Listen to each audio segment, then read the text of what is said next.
Baştan alalım. Öncelikle bir saniye. O da şey yapsın ablacığım. Ben belki heyecandan güzel konuş. Şu anda bize aile politikalar 400 milyon durumumuz olmadığı için maaş bağladılardı. O da kızımın ihtiyaçlarını karşılıyoruz ancak. Evet. İşte kızımın raporunu bir türlü bağlamıyorlar maaşını.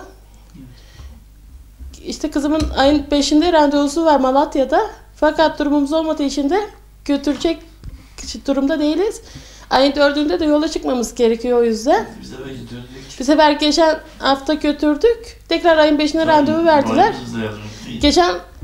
Geçen sefer vali yardım etti sağ olsun. 400 milyon yardım çıkarmıştı. Onunla beraber götürdük.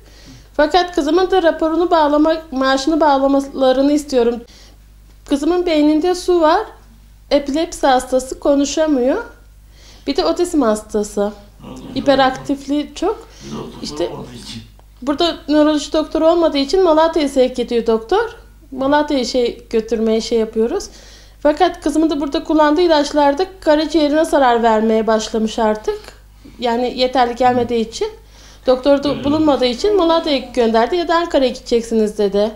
Eşim geçen sene bizi Ankara'ya götürmüştü. Benim de epilepsi hastalığım var. Kızım da beni tedavi ettirmek için kredi çekmişti. Fakat kredi kesildiği için maaşı 200 milyon maaş alıyor şu anda. Evet. O yüzden 2 seneden beri de eşimde bu rahatsızlık çıktı. O yüzden yani çalışamaz durumda şu anda. Çalışamıyor. Kızımın ilaç masrafı, bez masrafı onlara gidiyor. Evet. Benim ilacım.